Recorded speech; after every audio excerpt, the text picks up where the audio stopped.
Let's historical go. conflicts of interest.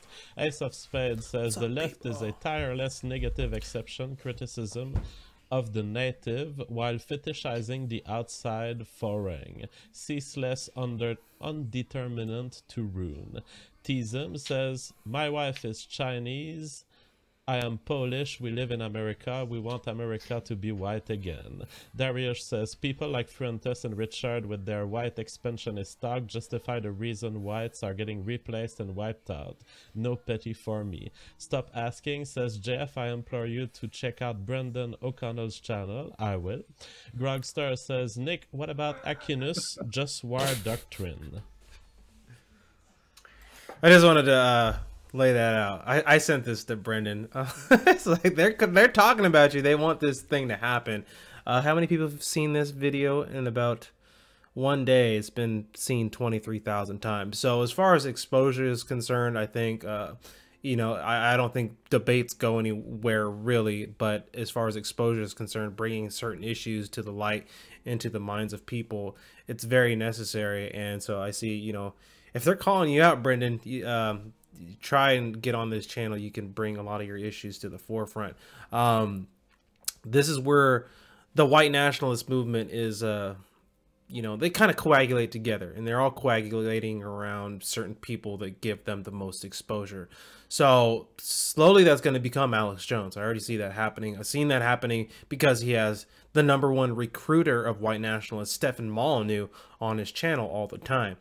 On my channel, a lot of people that subscribed to me a year ago knew that I was talking about the Jewish question, but I provided my answer. My answer to the Jewish question was right there in the Bible, Revelation 3:9. These people aren't Jews that call themselves Jews. They're necessarily not Jews. Some people understand that, but they don't understand that what are they if they aren't actually Jewish people. What are they? They are Khazars, but before that, what they are Iranians. They are Aryans. Okay, so these are Aryans that call themselves Jews. And so it's hard for people to understand, like, oh, why is everybody, you know, promoting eugenics? I mean, some people get why they're promoting eugenics. Some people understand that, you know, what Hitler was and what his ideology was, and they support that ideology. They don't understand that the people who are behind it are the people who call themselves Jews but aren't actually Jews. They're Aryans from Iran. They are post-Babylonian Talmudists. And that's another thing. It's just an easy connection to make this really simple in your head. Is people quote the Babylonian Talmud. The Babylonian Talmud. Babylon was first Iraq, and then Babylon became Iran, or Persia, which is an area inside of Iran. Okay, it's not necessarily like all of Iran that is Persia.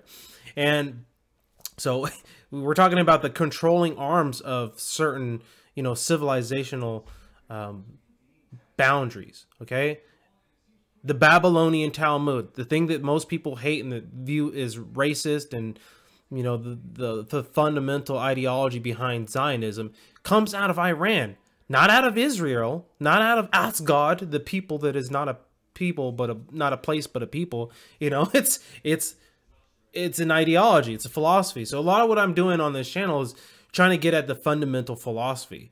Having people understand the fundamental philosophy will let you see how the philosophy metastasizes and it expands itself like a cancer. It's a parasitic philosophy. But a lot of people adopt the philosophy without even realizing they're adopting the philosophy because it's intrinsically tied to identity. Okay? So if you have an identity, you're going to be basically an identity, a group identity, I should be more specific. If you have a group identity, you are going to be employing this philosophy. Okay, this is why I tell people my name's Dante. I'm not black. You know, I sometimes say I'm American, but I'm not a group identity. I'm not part of some collective. You can do things cooperatively with other people to make things happen, but you can't have an ideology that's founded upon collectivizing. Okay, especially ones that are put into a dualistic mode where there's one collective versus another collective. A lot of people think that's you know, it's good. It's how you get things done. It's how right makes, or might makes right. They feel like if we are on the side with more people, then we can, get whatever goals we have accomplished.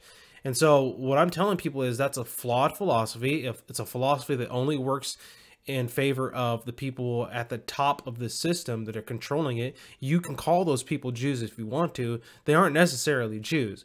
I tell people the best way to understand this philosophy is understand Rome, and then you can see that, yes, these technically are just the Romans. They're not necessarily Jews. And I tried to, for a year, almost daily, and I didn't do videos daily, but almost every single video that I put out was trying to explain that Moscow is Third Rome, and it's been so since the end of the Byzantine Empire. And so when people are looking at the Bolsheviks, and they're looking at Lenin, and they're looking at Stalin, they're looking at all these fascist organizations, and how fascism comes out of sort of like as a reaction to over liberal policies. Some people view that as a positive. They feel like it's a positive reaction, and they need to, jump on the bandwagon and become fascist. I get that, but I try to tell people that this happens throughout history. It's sort of a cycle.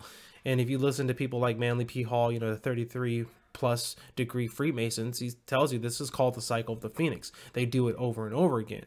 But then a lot of people don't actually read Albert Pike or read the Zendavestas, or understand that the people who do this, who set up this cyclical revolutions in societies, and what they do them for is to create basically the next race of human beings that will take over the planet over and over and over again. And they've done this, and it basically every 800 years we have a genetic change in this planet.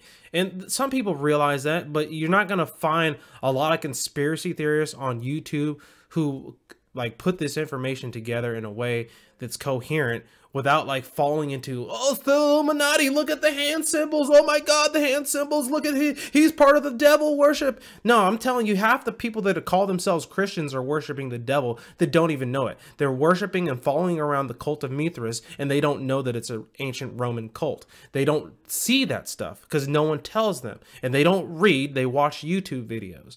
Okay, so I'm trying to put all this stuff together for people, but I do other stuff, man. I have a day job. I don't just have time to do YouTube videos. YouTube has made it impossible for me to monetize my videos. My channel, my No Race channel, has been blocked until July 19th, so I can't upload any videos on that. And when I start talking about the white nationalists, who do you think comes and flags my videos? It's them. They flag my videos. I know it is. They're not going to hide, because they come on my channel and they get pissed off that I'm not. They see things as like either or, right? All of them. Either you're with us or against us. So if you're not pro-white, then you're anti-white. And if I'm not pro-white, why the hell would I be pro-white? What the hell does that mean? Well, how can I possibly be pro-white? I'm not pro-black. I'm just pro-survival of Dante. Okay? These people are pro-white because they feel like there's intrinsically some value in this categorization that has been created over the last 300 years of white. They don't see nationality anymore. They don't see geography having any meaning. They view things in terms of genetics, and they view that white is, the people that classify them as European are the height of evolution. They view themselves inside of this evolutionary social Darwinistic type of mentality, which plays hand in hand with, some of the technocrats of the last, 100 or 200 so years. So they go right along with, these ideologies. They fit themselves into this sort of cannon fodder type of, just groupings of people. And they are going to become Leninist in the next, crushing of the SJW mentality, like Yuri Bezmenov was talking about. Yuri Bezmenov told you. He told you they were going to use SJWs, promote SJWs to bring on the fascism to combat it. And now all these people are ready to fight SJWs. They see anything that's sort of, I guess, pro-black, pro-gay is destructors of civilization, factors in the destruction of Western civilization. So they hop on the bandwagon of fascism. And some people rationalize fascism, which just is corporatism disguised as populism, basically. or corporatism with a front facing of populism, and they accept that corporatism because it could be sold through populism. But this is the thing, people, that corporatism doesn't give a fuck about you. It only gives a fuck about achieving its aims. And so what I've been trying to do is tell you what are the aims, what are the actual goals that these corporations have in store for humanity. And when I look at the history, it's not good. When I look at Theosophy and I look at what the Rosicrucians and Madame Blavatsky and Manly P. Hall were talking about, they were talking about getting rid of this current iteration of our races or our profiles, as our avatars, our bodies, and instituting another type of body onto this planet. A body as a container for a soul. Okay.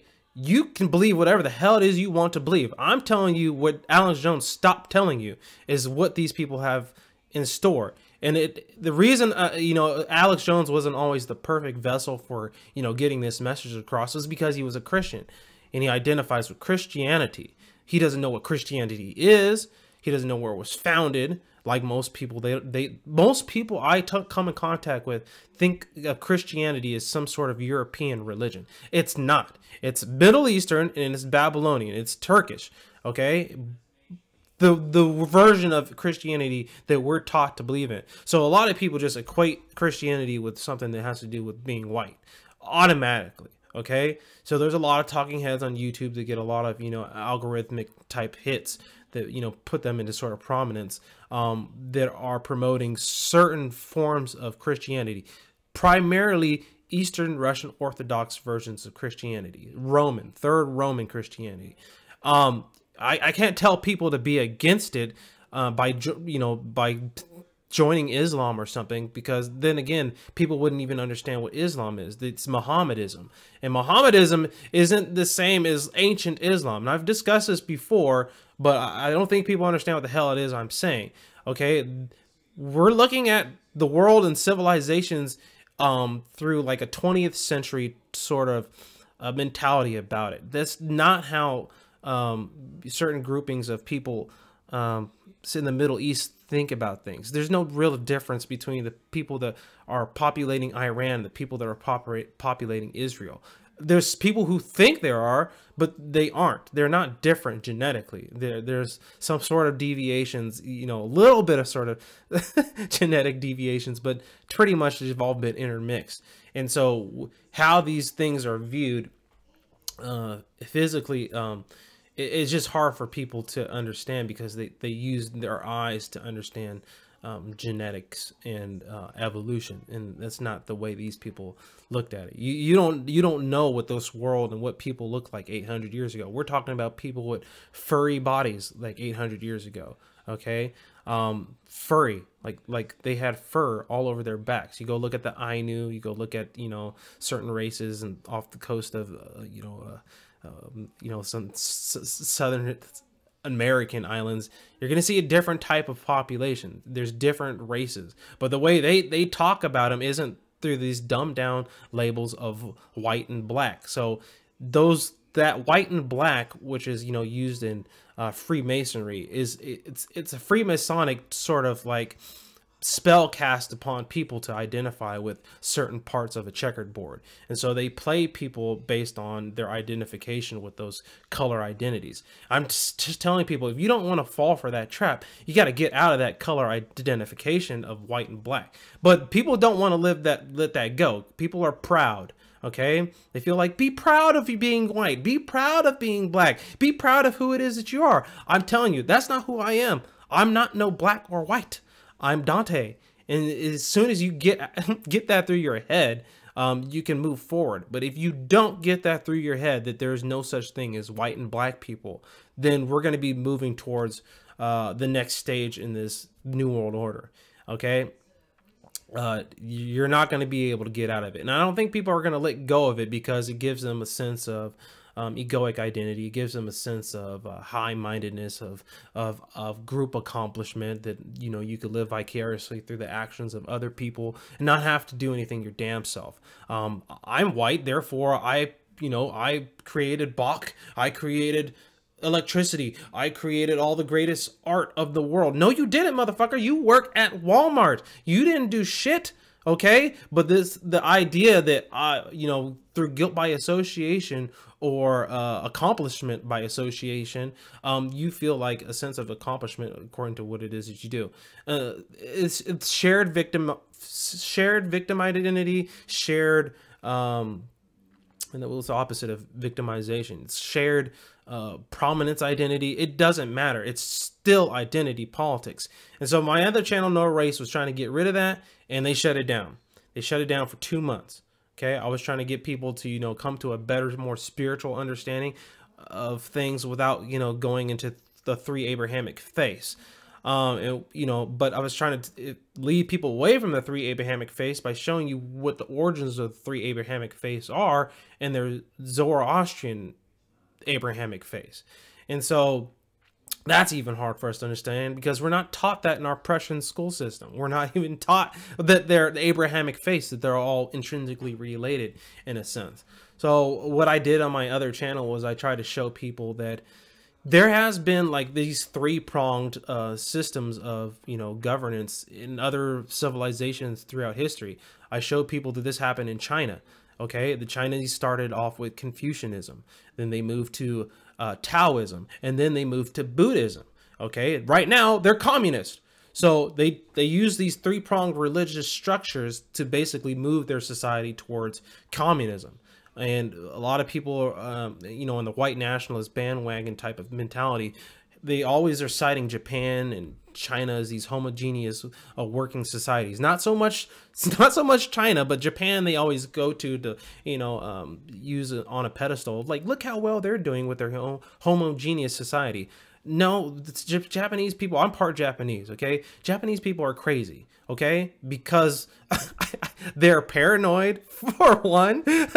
Paranoid, scared, timid, very paranoid, always sort of seeking some validation outside of themselves for their existence. That's okay. I'm fine. I'm just talking about culturally. That's kind of like, what comes about with, I don't know, like a lack of sense of real personality based self. And there's nothing wrong with it. It's just if you try to apply that to these vast different swaths of American identities and then coagulate that into this white identity, you guys are not gonna like what you get out of that. There's gonna be some hillbillies that you don't want to relate to, okay? And just because you guys are white doesn't mean your cultures are going to intermix. There's plenty of different cultures that are solely populated by white people in America that don't intermingle and don't mix. There's multiculturalism within the white community inside of America, and a lot of these white nationalists fail to realize that, and they still just promote these grand philosophies that are just totally in error upon whatever it is they're trying to get towards. They don't know what they're going towards. They just view that if everything's white, everything's gonna be all right. And I'm like, man, that's such a simplistic way of thinking. Let me show you why it's not going to be like that. But there's very few people on the internet that are combating these ideas. So I gotta give people credit, like fucking Ryan Dawson. As much as I don't like his sort of attitude and his high and mightiness, at least he's like trying to combat these people. I'm telling people that there's a bigger story that's going on behind the scenes of just what's on the surface level of what's happening, and then telling you it's written into the Bible.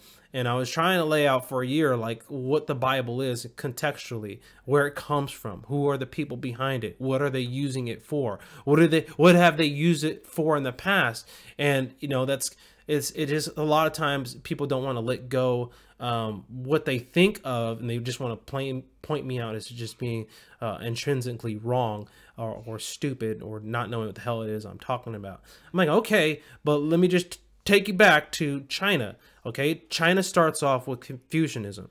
Okay, they start off with this basically a moral-based philosophy on how to operate within a society based on a patriarchy. What Confucianism is, it tells you right there in like the 4 books that to get basically you want to get to the father. You want to get to the father of the family. Okay, you want, because the father is the one that lays out the rules and this sort of the familial structure. I'm not saying that there wasn't something before Confucianism. I'm just saying in the earliest parts of China's record, we have Confucianism. Okay, then you move on to Taoism, and Taoism is basically like Judaism, or it's this philosophy of, you know, freedom, of liberalism, of doing whatever the hell it is that you want to do. You know, do as thou wilt.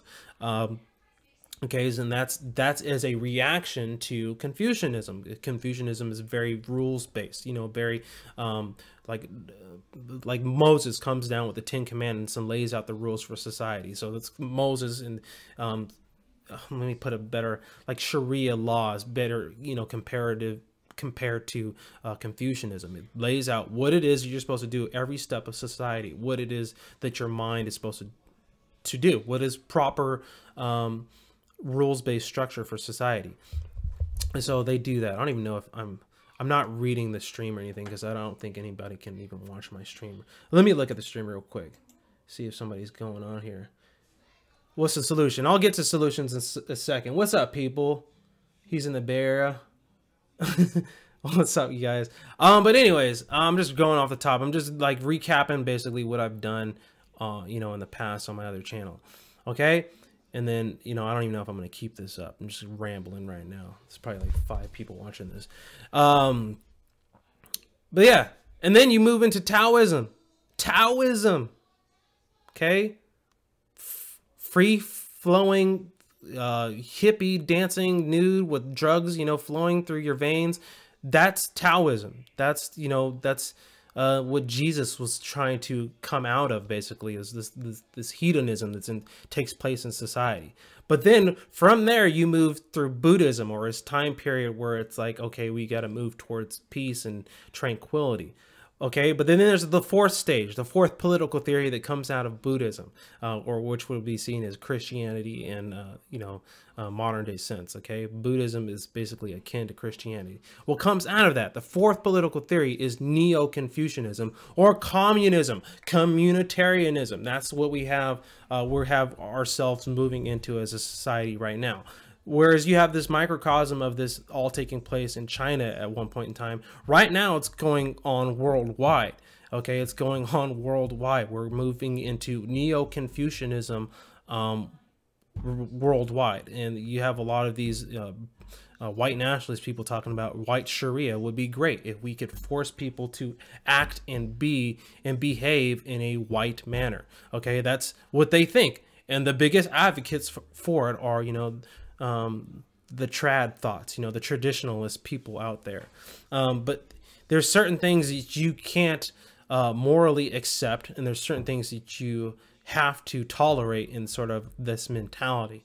You know, you have to have your cake and eat it too. So this is going to come along with it, certain infrastructural things that need to be in place to, you know, police this sort of society that we're moving into. So all these people they're getting used to build up certain infrastructure. The infrastructure doesn't go away. The people change, the ideas can change, the words change, the language changes. You know, we have all these new words to describe things that don't mean much anything, but they have a new connotation, like cuck or alpha and beta. All these words that were used in Brave New World, Aldous Huxley's technocratic dream of, you know, the coming age.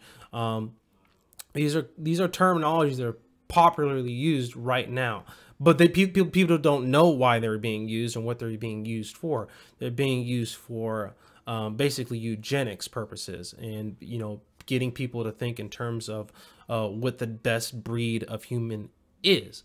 And if they can convince the next generation to think in those terms, look out of what sort of policies are going to be in place. And you already have a surveillance state, part of the infrastructure. You already have, you know, police states, and you guess basically an invasion of privacy. You know, the Patriot Act is infrastructural changes that have taken place over the last 18 years. And the people who are going to they're not going to get rid of these institutions. The next generation, they're not going to get rid of it. They're going to think that it was part of, you know, just the regular structure of society.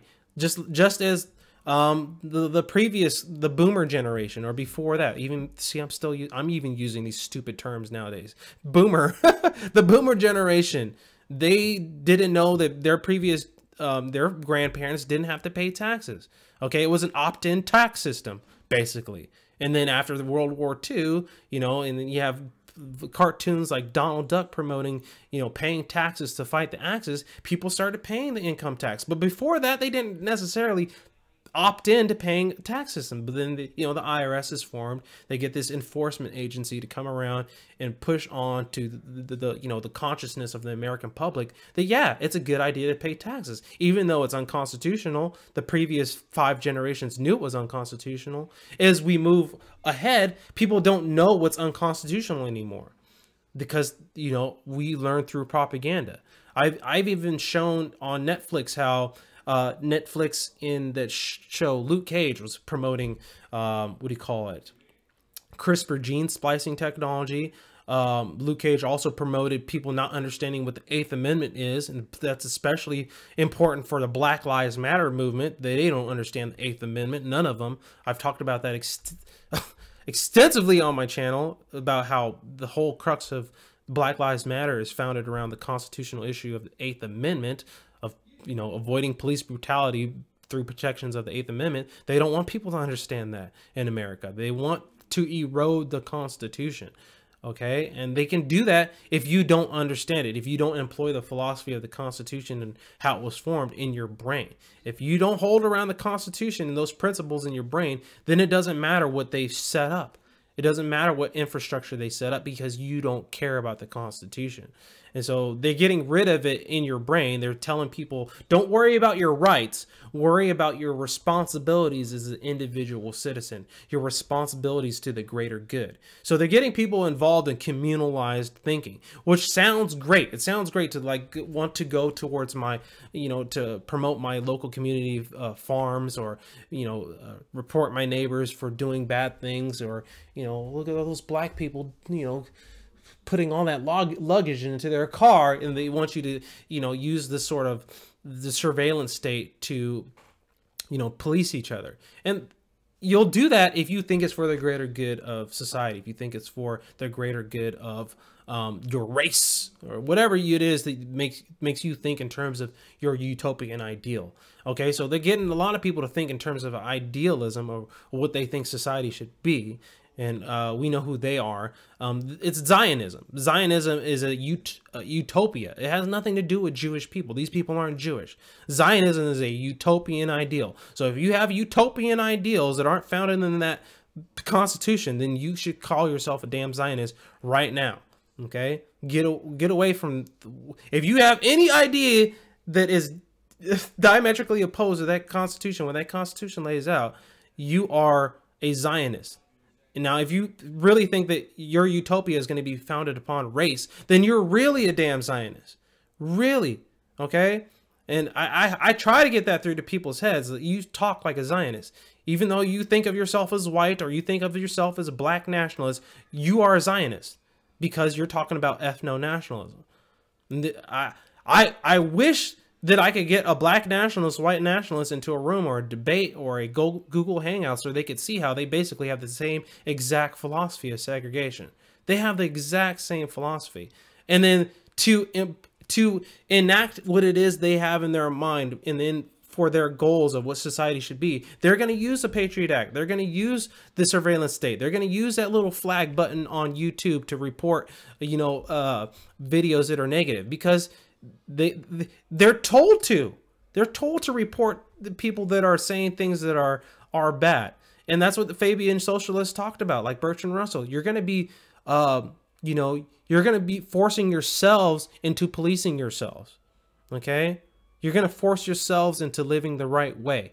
We're going to set up all this infrastructure for you to police your damn selves, and you're going to think it's good. Okay, and the people who don't think it's good, those are going to be the first people to get their heads chopped off.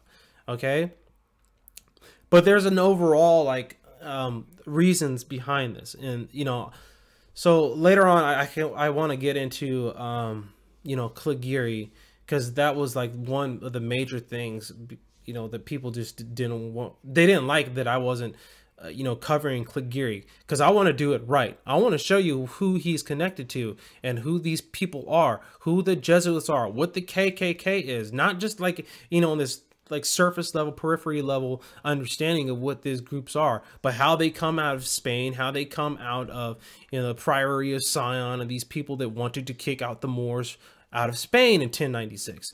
I did a video on that, but then I got rid of all my videos that had anything to do with me talking as soon as I saw my face on Netflix. Once I saw my face on Netflix and I saw what that documentarian did with my video on Netflix, how they cut it up and, you know, basically took my words out of context, I knew that I needed to basically remove my face from YouTube in that sense, because I've said some incendiary shit on my No Race channel. I've said some bad stuff, and it's not that it's bad. It's just it could be the way they cut up my message. They could have cut it up to be out of context and used that against me and deleted all my videos, which I had like 256 videos. So I did, and a lot of them, every video was different. I used some of the clips that was, you know, put together, but I mean, every video had a lot of information in it, and I just didn't want to lose it all in one fell swoop because some shit that I said that, you know, Netflix takes out of context. So I had to get rid of it. I had to, you know, just make sure that I move all me talking into a, you know, safe location.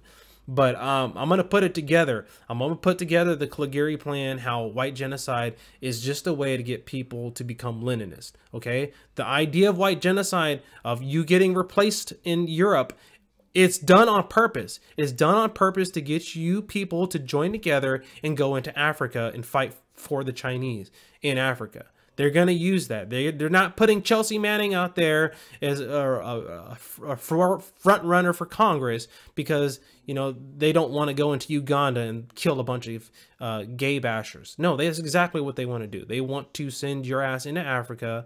That's why they set up AFRICOM under Obama, to go in and kill a bunch of Africans and to basically secure the material resources that are going to be used for the new Belt and Road program, for the new technology that Cyrus the Great, Donald Trump, is going to, you know, use to boost up the population of the earth. They want to bring on a new sort of golden age and sort of a new renaissance and sort of technology, and they're going to get the resources they need to do that, not from China where they have equally an amount of good resources, but they're going to use Africa to mine and to strip. But there's going to be a lot of fighting going on in Africa, and so they wanted to make sure that you guys were convinced that you should kill black people first and foremost. They can't do that if they don't push a bunch of black people into your country through Libya. They couldn't get you guys convinced to stand up for the white race and to take up arms with AK-47s provided by Russia, if you didn't have this idea or this mentality in your head that black people are intrinsically bad, or Africans, let's put it that way, black Africans. So they wanted you to think in terms of them as one solid state mass of people that you can, you know, just be genetically justified in killing off and calling off. And I've already went through how Israel and South Africa were the first two countries to develop basically race-based bioweapons. Go look it up on Wikipedia. They still have, if they still have the article, you can look up race-based bioweapons. Israel and South Africa were the first two countries to develop it. And look at what's happening in South Africa right now. Right? I've put a video on my No Race channel of how they have IDF soldiers training, Israeli Defense Forces training South African soldiers, South African farmer soldiers into, you know, taking back their lands. So they just want to kick off certain civil wars and then get these people who are, you know, see nothing but the greater good of white people is the reasonings to take up arms. You know, these people that are completely Machiavellian in their philosophy, going out there to, you know, save the white race. It's all contrived. So anybody that's going along with it, you're duped. You're duped, and you don't know why you're duped, but you're being duped into doing stuff that the military-industrial complex, this Prussian, you know, Roman ideology, the Holy Roman Empire, has got set out for you. Okay, it's all fake, all of it, Cligiri included. Okay, it's just there to motivate you. and it's motivating a lot of people. A lot of people are convinced, yeah, the Jews sent the black people in our country to destroy white people. They did that on purpose, so you would think that. So you would do exactly what the next step in this plan is to do. Okay? So I'm just telling people that's exactly what the Chinese did it, and now they're getting the Europeans to do it. The Eurasians. They're getting you to do the same thing the Chinese did in their own country. And they, in the process, they become communists, full-blown communists. Then they got a slave class, and then they have a upper caste class that's, you can't touch them, okay? Because there's an army standing between you and, you know, the upper caste, okay? You don't want that shit to happen. We have posse comitatus in America. We had this idea that there shouldn't be standing armies in America. But people gave that up. They gave it up. They gave it up. They feel like, you know, support our troops after 9/11. Everybody had a bumper sticker, support our troops. No, you don't want to fucking support our troops. They're not your troops. They're multinational corporations' troops. These are fucking super glorified security guards for multinational fascistic corporations. They're not your troops. They don't work for you. They work for corporations. So anybody that's joining these military because they saw a commercial on a Super Bowl and that tells them that you should join the Marines, obviously you should wake the fuck up and realize, hey, there's a commercial for the fucking Marines. That means it's a commercial operation. It's for commercial purposes. It's for enterprise, okay? That's it. I don't even need to say really much more than that. It's not to save whatever platitudes of nation building, of American, we call it exceptionalism, American exceptionalism,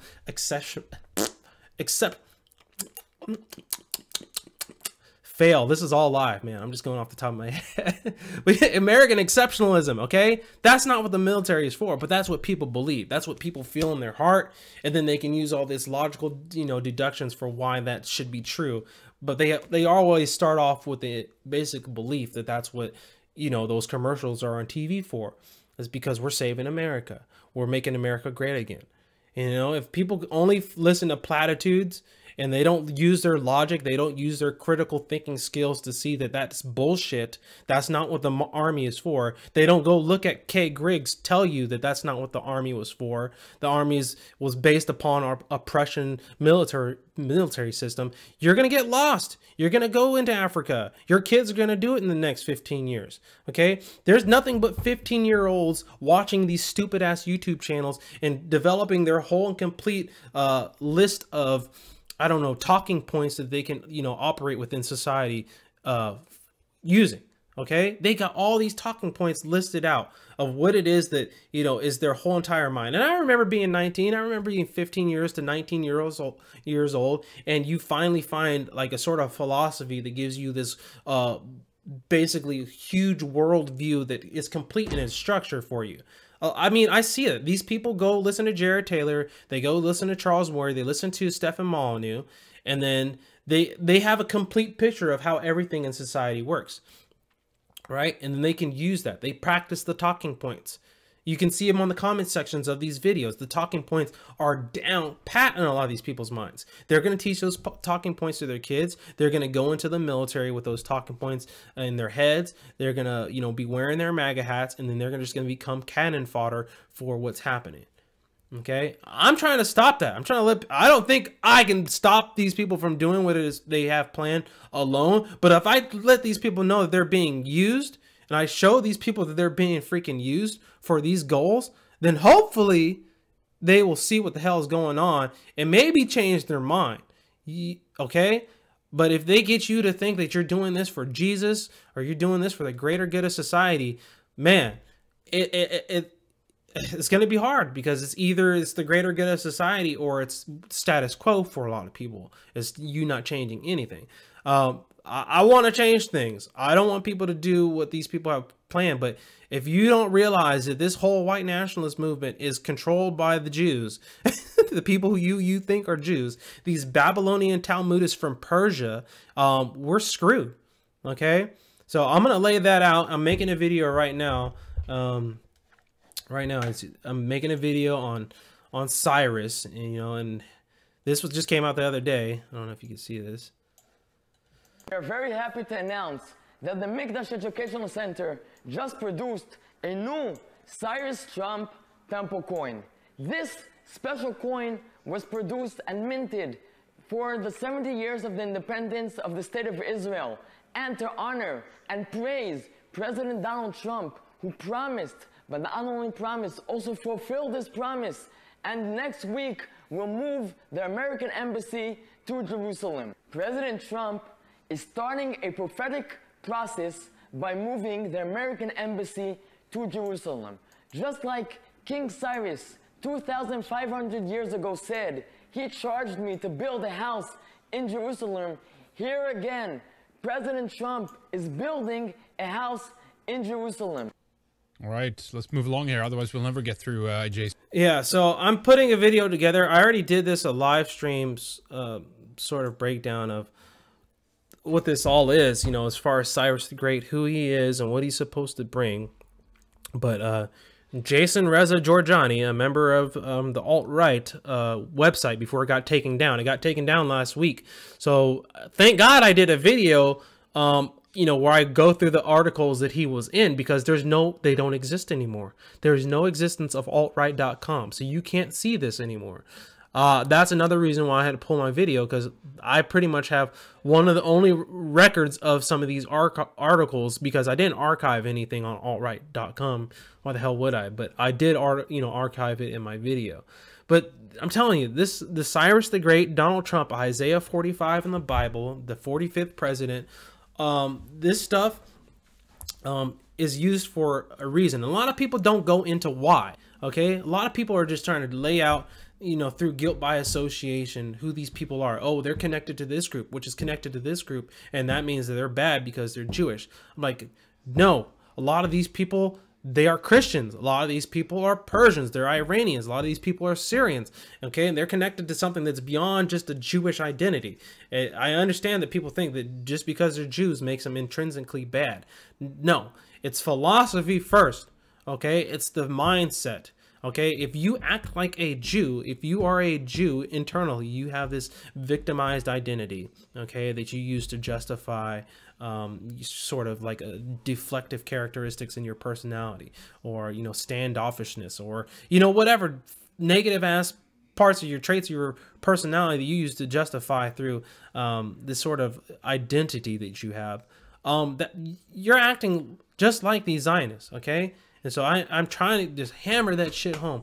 Do not act like a Zionist. Okay? Do not just... It's okay to talk about Zionism and understand that it's evil, but then if you become one yourself, then you just became what you're fighting up against, okay? Two wrongs do not make a right. That should be logical, but a lot of people don't care because, you know what, how we can move to the proper future. The future doesn't exist. The only thing that exists is right now, okay? The only thing that exists is right now. The future is a state of mind. Okay, well, you put yourself into the future state of mind that these people want you to have. Okay, this utopian ideal. You're gonna just get pushed along by the wind, whichever the way the wind blows you. Okay, and these people have their eyes look backwards rather than forward, so they don't see where it's blowing, and they don't have their eyes focused enough backwards to see where this has been before. We've already been through this. We're right around 1480, okay, right before the transatlantic, slave trade really kicks off. But people don't see it as the transatlantic, slave trade kicking off. They see it as deportation programs to get rid of Mexicans that shouldn't be in America. Okay, they see, okay, we should set up infrastructure to deal with these people. They don't see that Donald Trump setting up the RAISE Act, or this basically this meritocratic approach to a globalized community, which just basically is basically an IQ-based infrastructure to cull off certain races through culture properly, but it's 90% of, like, this is the thing. I want to be clear about this. Black culture in America is predominantly Southern culture. Okay, there's a lot of Southern people who speak like a sort of Tennessean, shout out to Joseph Davis, sort of accent, and that's perceived as unintelligible to a lot of people that come from like sort of the northern states or like the Bay Area or something. They don't see how that's, you know, a culture that has been transmitted from a southern population across America through the Great Migration, you know, through black culture. So black culture is really just southern culture. Okay, it's a southern way of talking, Southern American, and it sounds uneducated. It could sound stupid, but you know, I've laid out a video through what do you call it, linguistic determinism. If you talk a certain way, your mind could only think as far as your vocabulary allows you to think. You know, and this is linguistic philosophy. I think all philosophy is really linguistic philosophy. The way you talk determines how you are able to think. And unfortunately, a lot of people think that they should talk a certain way because of the skin color they have. They view themselves through the skin color, and therefore they view what's proper vernacular or monikers or, you know, inflections in speech according to the, you know, what they see in the mirror.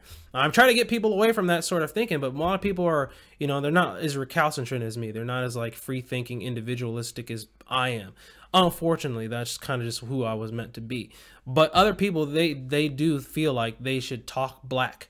So there's, like in the black community, there's a sort of purity spiral that you see sort of metastasizing in the white community, where it's like you have to act a certain way, you have to be a certain way, you have to think a certain way in order to get the qualifications to, you know, renew your race card in America.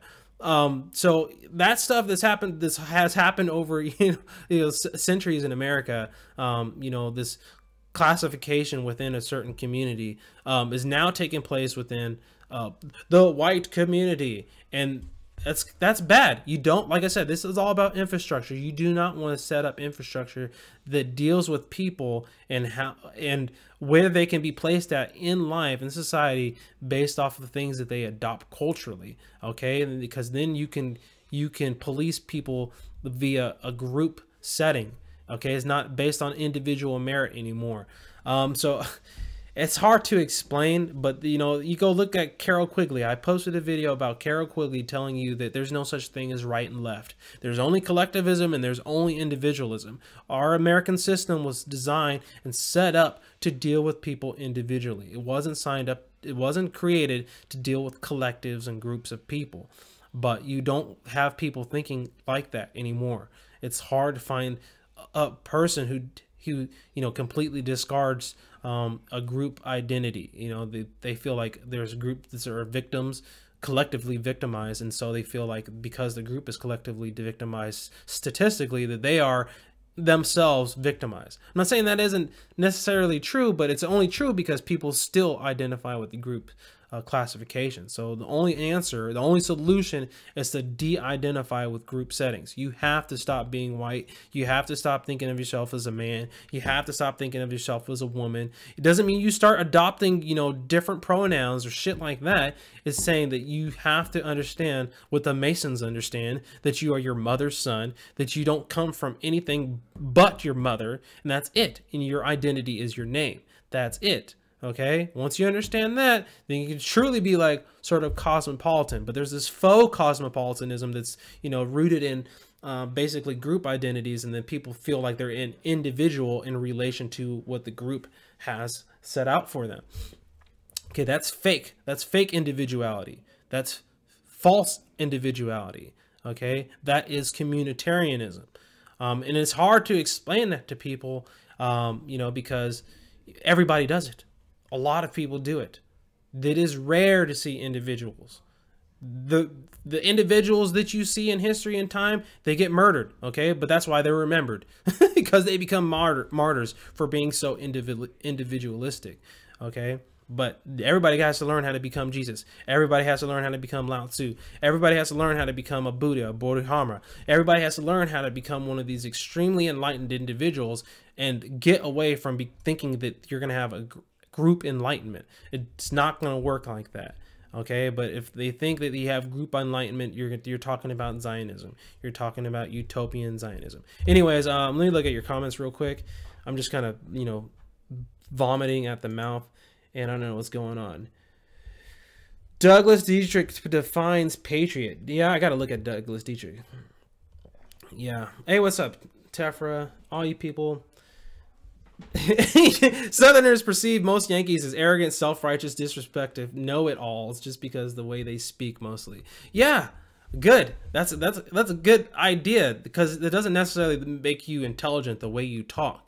And so, intelligence shouldn't be defined by, your vocabulary. I think intelligence has something to do with your level of awareness.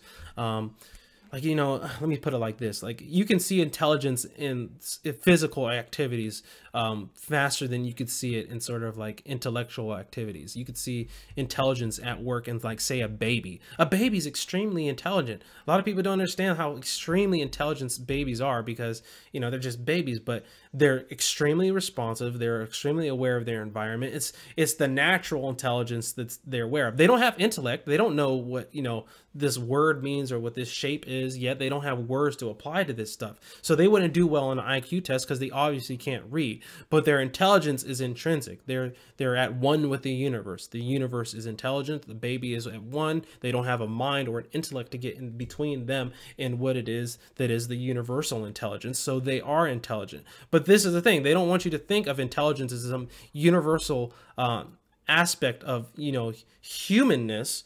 They want you to think of it as how much books you word, how fast you can do this math problem. And then from that, they can extrapolate, statistically, how fast you're able to accomplish certain tasks. And, they can use that to justify racial classifications or group classifications for intelligence, which is dangerous. And what's funny is because Jordan Peterson talks against that. A lot of people, like, I watched like Sam Cedar and a lot of Majority Report and David Pakman. A lot of these people, they're stupid and they just want to, poo-poo Jordan Peterson because he's anti-collectivist. He's anti-collectivist, but you have a lot of the white nationalists who, some of them, I shouldn't say all of them, but a lot of them put him on a pedestal because he's against the SJWs, right? He's against the social justice warriors. He's really against the SJWs because they're collectivists, okay? But then this is the thing, is these people are themselves a part of a collective. They are joining along with, the white nationalist collective. They view that as a good collective. Whereas, like, the collective is built off of Black Lives Matter and the collective is built off of gender studies majors. Those are bad collectives. But white collectives are good collectives. And so they're like, oh, Jordan Peterson's not talking about us. He's talking about those collectives. No, he's talking about you too, and you just don't understand it. But like Sam Cedar and these the leftist talking heads on YouTube, the big prominent ones, they don't like Jordan Peterson because they don't understand that, he's saying all collectivists are bad. They all lead towards the same sort of gulags and group prosecutions that took place within like the Bolshevik Revolution and Soviet USSR style political situations. Okay, he's like, all right, that we don't want that to happen again. Okay, there's videos of his ass crying over people adopting these philosophies, and so a lot of people a lot of people on the alt-right, they don't like Jordan Peterson because he doesn't go far enough well, it's not that he doesn't go far enough. It's that he says collectivism is bad while they think collectivism is good as long as it's for the right reasons, the white reasons. Okay. That's when collectivism is okay. They think they. Okay. So, but he's really against it generally, which is why I support him. But then he still, adopts the race realism. Oh, we got to develop, IQ tests to, because race is real. I don't know. I understand how to get away from the idea that people are black. I'm trying to tell people they can get away from the black identity and the white identity, but Jordan Peterson hasn't, thought that deeply into that area of, philosophy. He's just, he's running off those basic assumptions, those basic precursors to his ideology that yes, black is a race, white is a race, and from there I can use that to develop my book series and stuff like that. But he doesn't ever question that. Most people never question whether or not black and white is actually a legitimate biological categorization. People don't question that. They assume those are real biological classifications. It's not like sex. It's not like male and female, but people think that black and white is synonymous with it's analogous to, black and white. Male and female and black and white are not the same thing, okay? But the people want to treat them in sort of this identity politics arena like they're the same thing. So, I think that's one of the flaws that Jordan Peterson makes, is doing that. But what can I do? I can't, I don't know if I can ever talk to this guy, but, what can I do with the other people? Him protecting the Ashkenazi Jews from ever being criticized is not good. It's not good. He doesn't ever want to really look at the Jewish question. And the reason that he justifies him, straying away from the Jewish question is because of the race and IQ. Because race and IQ says that, hey, these people are in the positions of power that they're in because they're smarter than everybody else, right? Okay, and they're smarter than the average bear. And because they're smarter than the average bear, we can use statistics to justify where it is that they're at. And not really break down like things like usury, not really break down things like the fact that it was the Jews, the so-called Jews, these Zoroastrians that were the main owners of slaves in America. He doesn't want to ever get into that. And so the race and IQ argument protects him from ever going into specific data points or specific pinpoints in history that has, that puts it out there for him to deal with on that basis. Okay. He can say, I don't care. It's just race and IQ.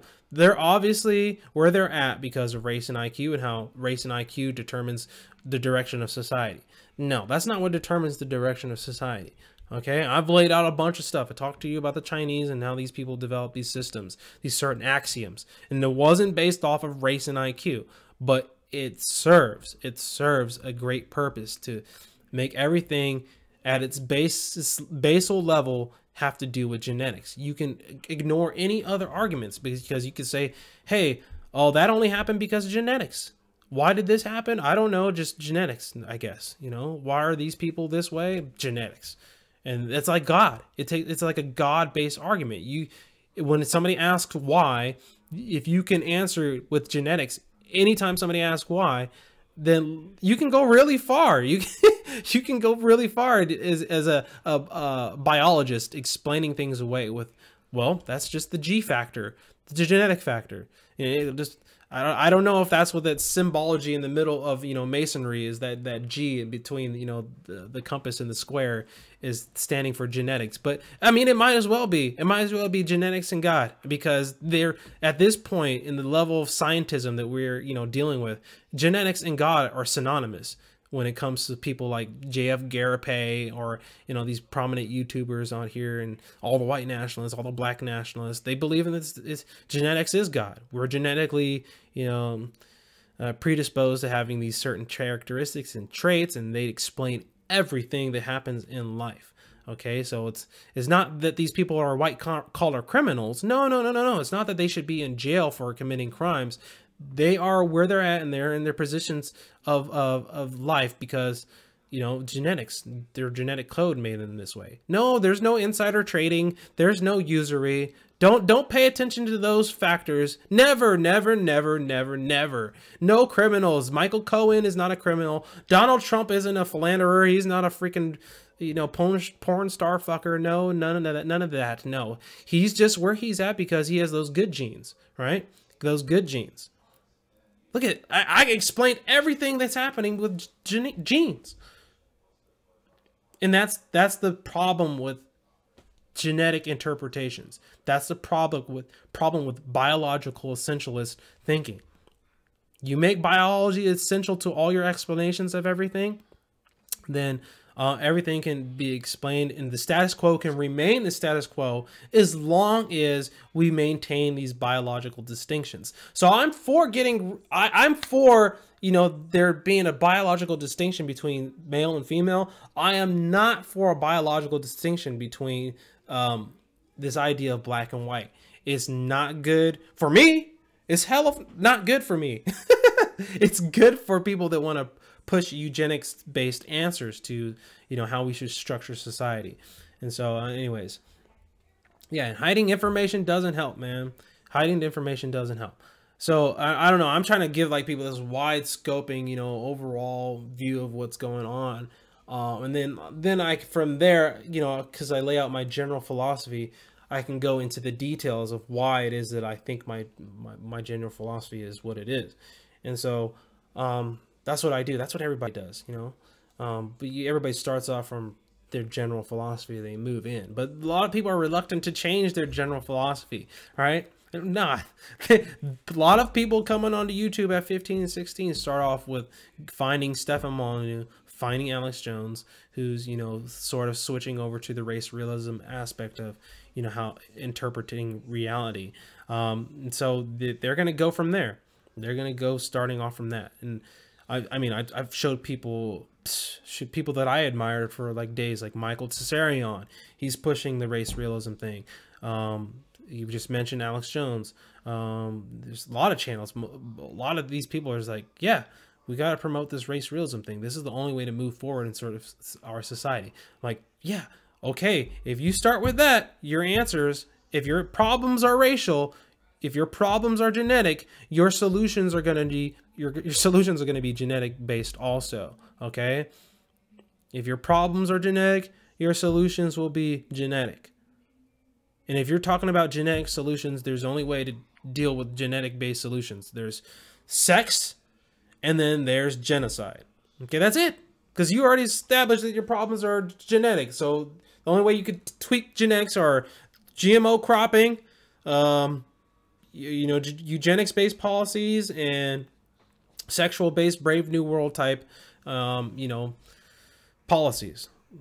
And that's why they wrote those books in the 30s. That's why Aldous Huxley was talking about that stuff, because they knew that for them to achieve their goals was to get people to think in terms of genetics. They think that those were going to be their answers to everything moving forward. And they've convinced people, yeah, upgrade me, bro, upgrade me. I need to get away from all these genetic diseases like cancer. Give me a pill that'll make sure that I never have cancer. Oh, you can build me a robotic arm so I can be like Luke Skywalker or something. Please sign me up with that nanotechnology. It's so cool. Please let me have some freaking arm that's connected to this NSA that they can just, you know, pick up a gun somewhere and shoot somebody. Yeah, I want to be tapped into that sort of Internet of Things type thing.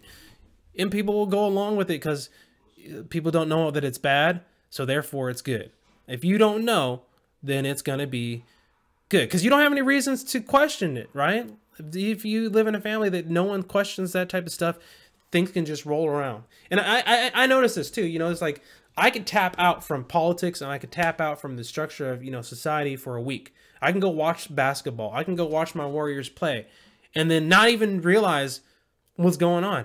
Just imagine that's 90% of the population. They don't pay attention to politics. They aren't on YouTube to find out, you know, what's happening in the political sphere. A lot of people, they're just on YouTube finding out what the hell, you know, Logan Paul did with his hair or what Philip DeFranco is talking about as far as current events is concerned. That's it. And then they go about their day-to-day lives. They don't want to give a fuck about politics. The Kumite and, you know, Andy Worski and all these people, they don't pay attention to history and politics. Anytime somebody tried to like elevate the IQ of the basic, you know, discussion in their chat room, they got like antsy and they couldn't stand that the conversation was going towards this intellectuality. They didn't like that. They hated that stuff. And so their you know, their conversation got dumbed down, and then it started catering to the dumbed down conversation that, you know, that their audience could, you know, sustain. And they want to feel smart. You know, what is that? They call it Dunning-Kruger effect, where it's like people think they're smarter than what they actually are. Well, you can feel smart within a certain like given level of axioms that you operate within your head. Like there's street smarts, right? There's a street smarts. There's certain like things that you do or you don't do in certain situations, and you can have a certain level of intelligence as far as the level of surroundings that you're involved in. Okay, like there's the type of smart intelligence that goes into operating in, you know, like say the inner city of Chicago. That's different from, you know, the sort of intelligence that's needed to operate in, you know, an Ivy League college. But you know, it's I don't know. I don't know what the fucking saying is I'm trying to say right now. It's something for something. Different teats for different tats. I don't know. But anyways, Yeah, and the Kumite, that stuff, it's all falling apart. I feel bad for Andy Worski. I feel bad because those guys were making like $500 a night at least, maybe $1,000 a night. I remember they had that one guy come on, Chris Cantwell, and somebody dropped $500 and then subsequently dropped $400 in the chat. Yeah, man, these guys made $900 in 20 minutes. Please sign me up for that. I want debates on my channel. I want them super chats. I will use it for the greater good of humanity. I promise. I will use it for the greater good of my rims on my car. Give me $500 to say some stupid shit. And how these people threw it away for drama? Just because of drama? Like high school, like boyfriend, girlfriend drama? He said, she said, me said, I said, thee said, we did. And then they threw away a fucking checks, man. JF, he picked up on them checks so quick, man. He's like, I noticed that all my chatters, all these people in my chat room are these retarded ass white nationalists. I'm going to cater to all the dumbass shit that it is they're saying. They're all 3,000 of those people that are watching this right now are going to come onto my channel and watch all these dumbass debates and send me money to, as long as I cater to the echo chamber that is this white nationalist movement. And have 3,000 white nationalist people giving me $2 here, $5 here, $20 here, $80 here. All I gotta do is feed to them the talking heads in their movement and have them debate with some other talking heads that are outside of their movement. And bam, I got a show. I got something going on that's gonna make me money. He doesn't even have to be real. He doesn't have to even care about white nationalism. He could just sell to you that that's what he's about. And it's funny. You challenge your cognitive dissonance daily. Good. Oh, yeah. Psychiatric saying... Oh, wow. I was talking about psychiatric saying the industry was killed more people in America than all American wars combined since 1775. Yeah, it's all about psychiatric diagnosis. And, I'm staying on JF because, he has a court document out there. And I don't mean to be tearing this guy down, but he's called for like the ending of free speech that, is ill-conceived free speech, things that like basically tarnish his ego or his, his social presence. He doesn't want there to be a defamatory language out there in the public sphere, in the public space. He doesn't want that to be out there. So he's okay with getting rid of free speech as long as it's, not against him, I guess. And that's like anybody. But yeah, his psychiatric evaluation said that he would be a liar. People are hypochondriacs. What is that? That they always feel like they have some sort of disease. They always got to be diagnosed for some sort of disease. People love to feel like they're a victim of some sort of disease and then sign me up for the drugs that are going to cure me of that disease. I'm like, you people, man. Like I don't know how many kids get diagnosed with autism who actually have it right now, but I'm sure it's more than is needed to justify the medication that these people are getting. It's crazy. So yeah, I mean, and that's another thing, this opioid crisis. How many times have we got to tell people that, hey, opioids come from opium, which is farmed in Afghanistan. That's why we're over there in Afghanistan. Hello? You don't have people like connecting the dots with that. It's like, if we weren't in Afghanistan, there probably wouldn't be an opioid crisis going on. Hello, Kanye. Kanye, the opioid crisis is because your boy Obama and George W. Bush and your boy Trump all continue the war in Afghanistan. Hello. That's why there's an opioid crisis. That's why they diagnose you or they prescribe you opioids for whatever bullshit ass problem that you think you have, whatever psyche valve that you get from Dr. Phil. Yeah, they're gonna give you those drugs because they got to get rid of them. They got to get that shit off, man. They got to make Oxycontin. They got to make what is that other stuff that the kids are consuming on the streets? That syrup. They got to make all that stuff out of these codeines, these relaxants, relaxers, these muscle relaxers. That's all opioids. And you're addicted to it because it's addictive to feel whatever way it is that you don't want to feel. I don't know. Yeah, poppy seed bush, man. Poppy seed bush. But anyways, yeah. And I feel sort of sorry for these people, kind of. Not really. Just you know, they got the wrong people squawking in their ear. You know, I feel like that's kind of like Michael Jackson, Prince. I don't think that they really got killed by the drugs, but you know, they had the wrong people squawking in their ear, telling them to take these wrong drugs, and they end up dead. Whitney Houston too. You know, I don't know if you notice the common denominator behind these people. I'm not trying to, you know, say that it's them targeting black people, but there is a lot of people that think they're just targeting black entertainers. Who knows? Who knows? So I don't want to be famous.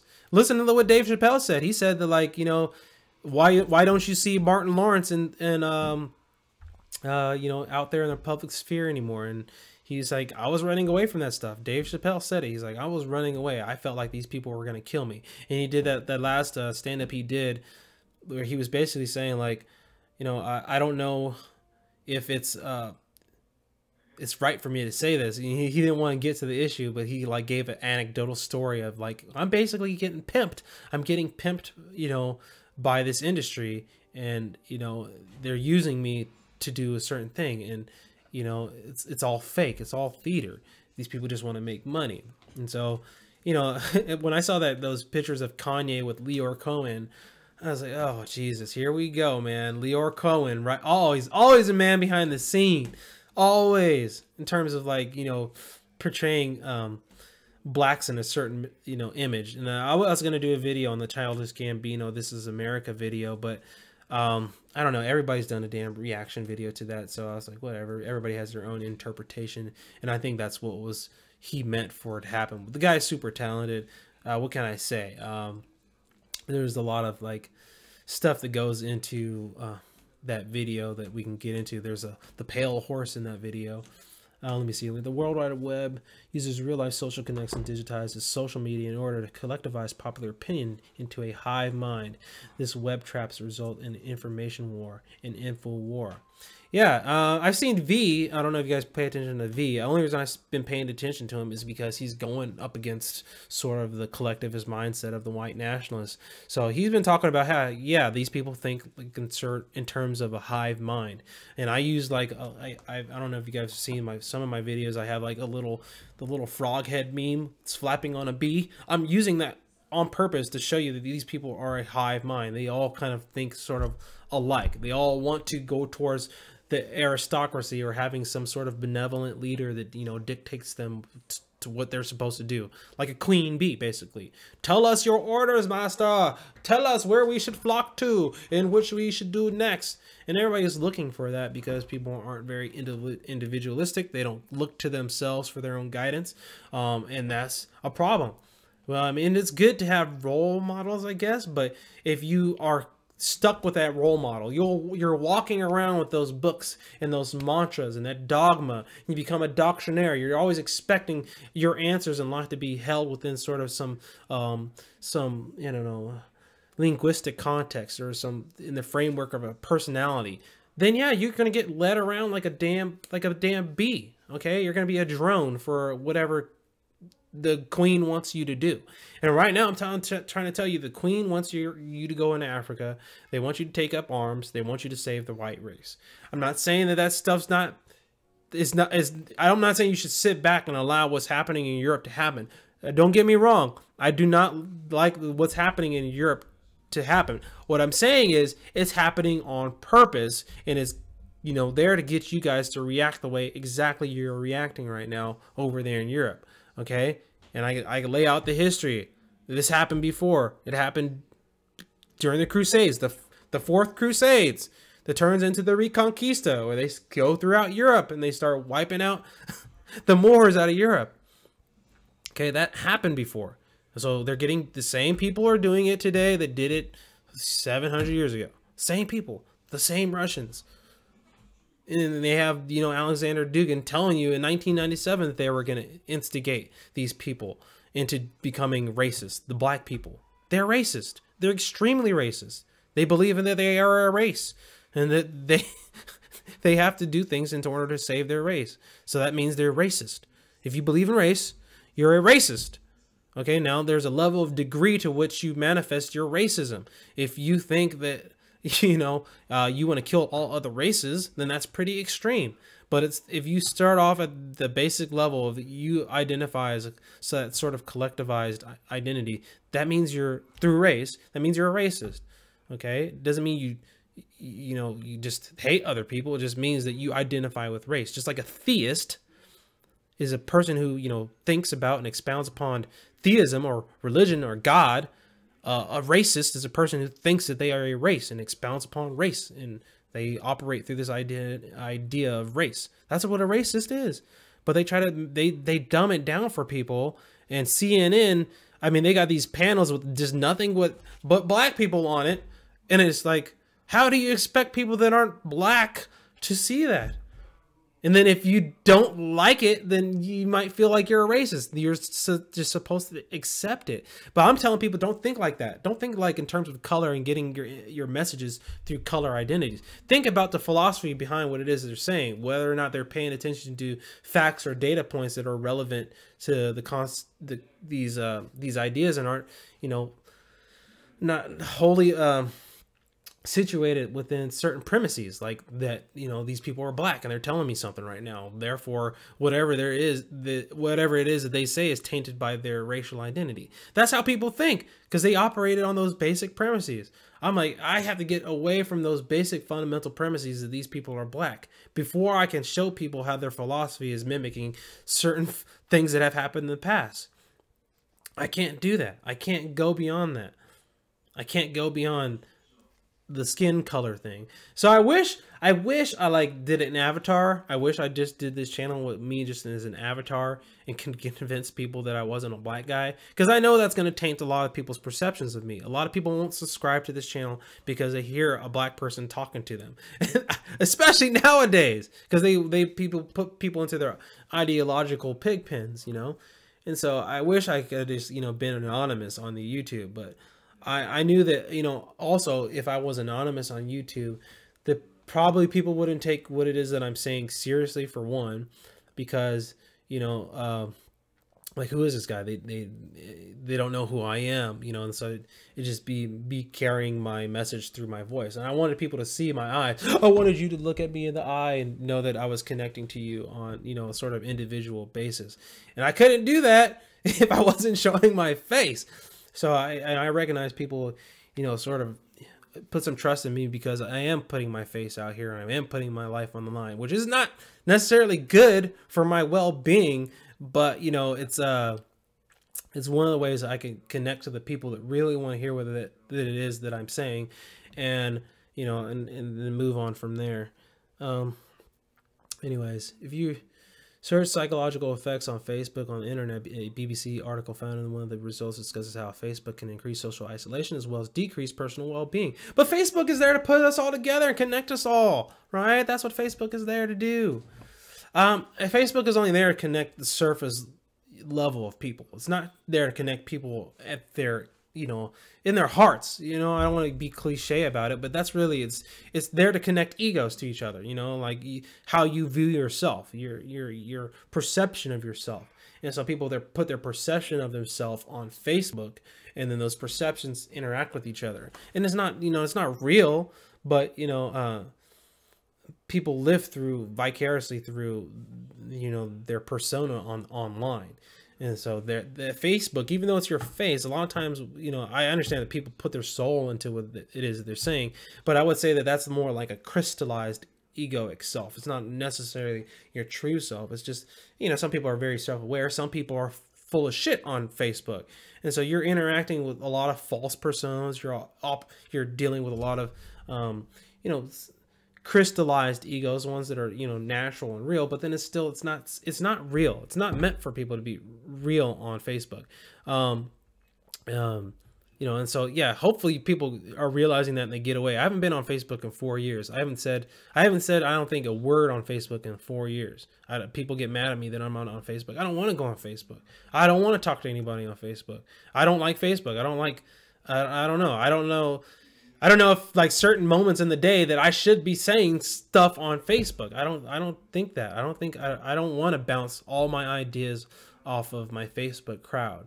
It's just not what I'd like to do. If I want to put myself out there, I want to put myself out there you know, the way I want to. And I don't know, sometimes it's just Facebook, a lot of people, there's like a type of culture on Facebook where it's like people just, you know, I don't know, I feel like there's a mood in Facebook, and like you can be influenced by people's moods, and just, no, I don't want to see what anybody else is thinking that day. I want to go into the world with a clean slate, not knowing that somebody else's grandma died, and then you know, that tweaked my whole perception of that day. I just don't want to be thinking. I don't need to be aware of, you know, people's individual stories at any given moment. That's good. That's good if you know you want to deal with that type of stuff. But I can't do that. If you want to tell me something that's going on, you got to tell me face to face, and then we could deal with it face to face. But yeah, I don't know. Yeah, there's so much into the psychology of Facebook that I can go on about, but you know, like I said, I have sort of a message that I'm trying to get out, and certain things that I'm trying to stop this fucking New World Order from doing. Can't do that on I don't know, with random like people I went to high school with. I just don't know. I do kind of wonder if people in my high school have seen me on Netflix. That'd be fucking funny. It'd be funny. But then, see, that's me talking for my egoic personality of how I view myself. I don't want to think about myself like that. It's not necessary. So anyways, I'm rambling about shit I should not even be rambling about. Anyways, so I think I'm going off on the deep end. I'm working on this video about Cyrus the Great and Trump. And, you know, I don't know how much this matters to anybody, so I don't know exactly what to name it at this moment. But it does connect, basically, eugenics. It connects communitarianism.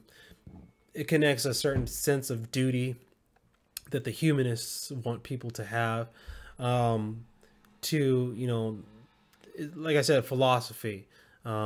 Basically a framework for how you operate in society. That's what the New World is there to give you, is a framework for how you operate in society. How are you supposed to think? What are you supposed to do in your day-to-day life? Okay, we're building the infrastructure, but how are you going to operate in the infrastructure? What are you going to do? How are we going to give you a sense of freedom without really making you free? You know, that's what they're doing. And you know, some people are against it. Some people, the only people that can be against it are the people that are aware that it's happening. So I'm trying to let people be aware of what's exactly happening. So if you choose not to be for it, then, you know, you can really take the red pill and, you know, go fight the Matrix. But if you want to be part of it, you want to take the blue pill. The blue pill is these people calling themselves red pilled on YouTube. Those people are all blue pilled because none of them know what's happening. Okay? They don't know that they're being duped into following Donald Trump. They think the red pill means you got to be a Donald Trump dick rider. Okay? That's those people. That is, oh man, I hate that. I hate they stole the red pill, man. Jesus. And then I don't even know, what does black pill mean? People are using this black pill thing. What does black pill mean? It means like, I forgot. I don't know. I heard black pill now. Somebody tell me in the chat like what black pill means exactly. It's hard to keep up with all those, you know, these changing terminologies. So I don't know what's going on, but every day there's a new word that I got to be aware of. Like I heard Chad Thundercock like a month or two ago, and I was like, what the fuck is a Chad Thundercock? It sounds funny as hell. I kind of get an idea of what Chad Thundercock would be like. I get an image in my mind of Chad, a guy named Chad, and Thundercock just sounds hilarious. But you know, it's the alpha male that's blonde, and his name is Chad. Black pill means Western civilization cannot be saved no matter how informed we are. Oh, so it's basically like a nihilistic, not nihilistic, but like a defeatist sort of attitude. Okay, I get it. So black pill, there's nothing you can do, man. Please take the black pill. Enjoy your demise. Oh, okay, I get it. Okay. It is hard to keep up with all these changing terminologies, man. It's really hard. Okay, black pill. Now I know what to do when I don't want to use these terms though. You know, it's like, explain yourself away. Cause look at, you wrote what? How many words? You wrote 1, 2, 3, 4, 5, 6, 7, 8, 9, 10, 11, 12, 13, 14 words to describe black pilled. Okay, I just condensed 14 words down into 2. That's what we call dumbing down the populace, okay? That's what's called newspeak. When you take 14 words and reduce them down to 2, okay? That's what's happening to the population. We're using these statements that are supposed to mean something, but since they're so condensed that it's, you know, it's like condensed. It's like concentrate, you know, it's concentrated terms. It's not real orange juice, it's concentrate. Okay. I'm telling you, man, I want the real stuff. I want you to explain what you mean and not give me this concentrated pill based formulaic, you know, terminologies that really could mean anything at any point, you know. Is at like where everybody's using cucked.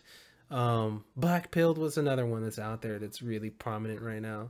So chat thundercock. What else? I've said a bunch. I even say them without even realizing I'm saying them. But that's newspeak, man. That's double speak. That's dumb down. Woke. Woke's another one. Everybody's woke. No, you aren't. You are not woke. People using the most unwoke people are the people using the term woke.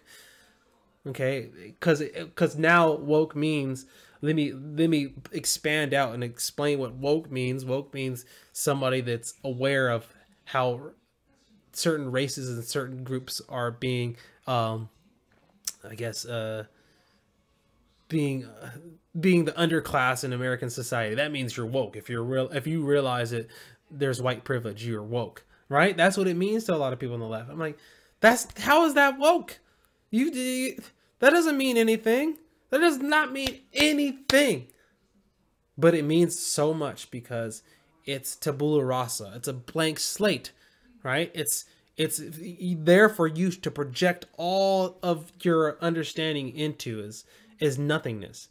It's literally, woke means nothing, but it means, because it's nothing, because it's contextual, it could mean so much. So all these contextual terminologies and monikers, they're dangerous. They're dangerous for your kids to walk into the world using these like off and on, black and white, you know, these terms, man. This is crazy. Matrix within a matrix, dream within a dream. Yeah. I believe the origin of Black Pill connection to the Roosh V podcast titled The Black Pill. Roosh V, he's like one of these not men's rights advocates. He's one of these like, what do you call those guys that are like going pickup artists? He's a pickup artist. You know, it's funny. I actually went to a pickup artist meeting with one of my buddies. I won't name him, but it's interesting. You know, just a bunch of men. Some of them, like, I'm like, you guys should not need, you know, like coaching on how to pick up women, but I understand there's a lot of good, you know, it's attitudinal type of you know, coaching. Like, you know, you have to go into a room with a certain attitude, otherwise women won't be attracted to you. I get it, but there's a lot of women that, you know, are that probably are suffering from the same lack of, you know, sexual interaction that these guys are. And I'm like, how come these people can't meet up together? You know, the incels. Involuntary celibates. There's another term that's, you know, dumbed down. Incel, involuntary celibates. And it's just these people, man. These people. What is their main gripe in life? They ain't getting none. That's their main gripe in life. They're not getting none. I've never had that problem, so I can't really relate. But I do understand that, you know, it could become something that if it metastasizes, is if this movement grows, that it will seek out infrastructural changes. It will seek out certain institutional changes in schooling and the public that basically make, you know, sex mandatory. Another aspect of Brave New World. We need to, you know, get away from these people, because look at the incels running over people in the streets of Toronto. What are we gonna do? What are we gonna do with all these incels running people over? How do we save them? How do we get them some poontang? We need to set up poontang facilities all over the place. And that's what they're going to do. They're going to set up poontang facilities where there's going to be women that, you know, go into these rooms and there's just glory holes everywhere. And that these incels get the chance to, you know, get their dick wet for once. Excuse my language, but you know, that's what I'm saying. This is when you make certain things a problem in society, societies offer solutions. And if your problem is sex, man, then your solution is sex too. But I'm talking about I don't want, if we have poontang facilities, I guess that's a brothel, right? A poontang facility. But I mean, if they become like something that is like for like 10-year-olds or 15-year-olds who are convinced that they're never going to have sex, that they don't need to clean up the room, like Jordan Peterson says, that they don't need to take some sort of responsibility for their problems of not getting any. That's crazy, man. That's what happens in the first like 5 pages of Brave New World. It's like they're teaching kids like how to like get their dick hard and shit, like little babies and stuff. I mean, come on now. These kids, look how ugly they are. They're never gonna have sex with women. Let's hook them up. Let's put them into the facility for getting their dick hard. It's so crazy. It's too crazy what's happening, man. So crazy. I when I see these movements, I'm just like, oh hell no, hell no. How did Aldous Huxley predict all this stuff, man? How do they predict all this stuff? Then that's when I'm like, nah, this stuff is not. It's not natural. This stuff's all contrived.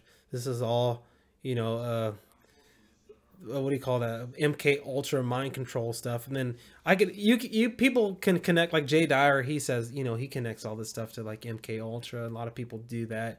I have no proof that they could say that that's what is causing this, but I could tell you that it might, well, the evidence does point that direction, that yeah, these people that drive over people and you know, in these cars, they don't do that because they're pissed off that they don't get any. They're doing that because they're there to send people towards making these movements prominent. They're there to get people talking about them and get them into the public consciousness. They're conduits to get the public consciousness around these sort of movements. Because I didn't know what the hell an incel was before 3 weeks ago. I never heard of that. I'm not saying they weren't around, but it took a terroristic attack to get people to think or associate incels with terror, or that these people are a problem and their gripes in life are a problem for all of us to deal with. We need to do something. Like, what the hell? Who the hell was talking about transgenders like 10 years ago? Nobody was like making a damn big deal out of them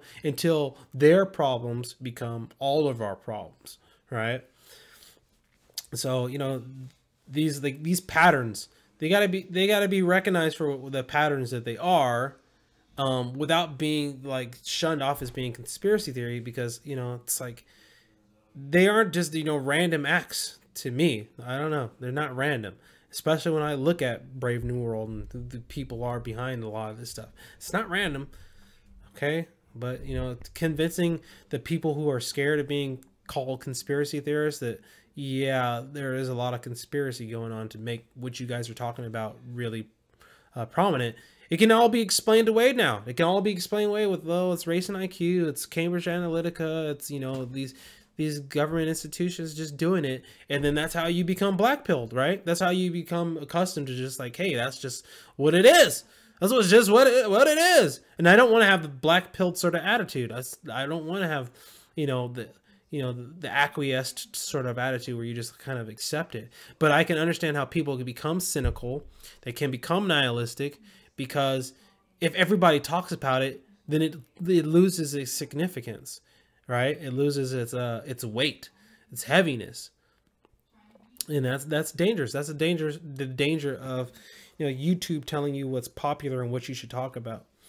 You know, so I'm kind of glad that they shut off my No Race channel. It gives this channel a little bit of more heaviness to it. People are like, "Where are you at? I miss you, man." I'm like, yeah, I'll make you miss me some more. I'm not gonna do another video for like 8 weeks, suckers. No, I'm just kidding.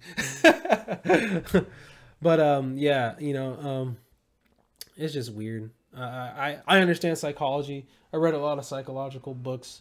A lot of shit, man. I got so many damn books. So this is a book I'm reading right now. I said I was gonna do some books. I go to this little used bookstore, but this is a book on Francis Bacon.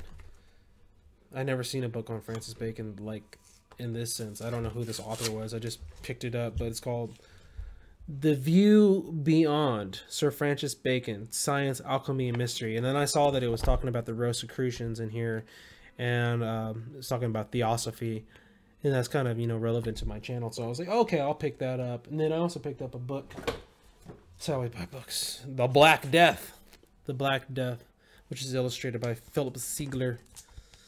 So this is a time period before, you know, the slave trade started. That, you know, when we're talking about the black nobility, the Guelphs, the black and the white Guelphs, you know, like Dante Alighieri was talking about and who he was part of. We're talking about these families of these people who call themselves Jews who are not Jews. We're talking about these, you know, these people that come out of ancient Persia. And so I got to do more studying on these groups so, you know, I could lay it out. Why it is that they think what it is they think, where these families came from, what it was they were involved in. And, you know, I have some conclusions and some ideas that I've come to that, like, yeah, these people they've developed, you know, genocidal weapons before in the past, and they've used them. It talks about that in the Protocols of the Learned Elders of Zion. I'm not one of these people that thinks the Protocols of the Learned Elders of Zion is fake. I think that it's extremely real. And so I want to get like a panel discussion where we like go over like the Protocols of the Learned Elders of Zion together and talk about how, like, hey, pinpoint one of these things to another thing. How am I going to get rich? Oh man. I don't know. Give me your money. Debates is the way to go. Debates, which is kind of like, it's funny because that's what the communitarians wanted also. Amasai Etzioni talked about in the 80s how we need these issues to be debated. He wanted the issue of freedom of speech to be debated. So I actually included a little snippet of that in my my video that I'm putting up. Was they want these debates to happen. These debates aren't happening for no reason. They wanted people to basically destroy some of these certain ideas through debate, through, you know, the attachment of ideology to personality. Because if you can destroy a person's personality, you can destroy their point of view by attaching it to their character flaws. And they know that's how people think. They don't really think in terms of ideas. They think in terms of like you know, perception of people. And so if you view a person as being good, then everything they're saying is going to be viewed as good also. If you view a person as being bad, then everything that they say will be tainted by their personality. It's a flaw in human logic, but it works. It works to taint the image. Like, people think Gandhi is good, except for people that know that Gandhi was a diehard fucking racist who hated black people.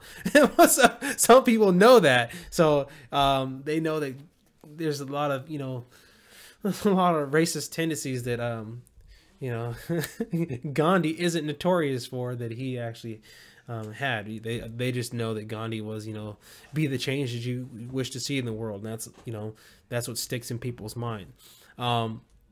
So you know, it's important to like make the right connections and the right associations, and you know, and deal with this stuff pragmatically.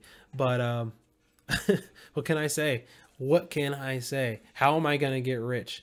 I'm not going to get rich if YouTube doesn't allow me to have 1,000 subscribers, because then I can't get super chats. I can't get donations from YouTube. I can't have my popularity become lucrative for me.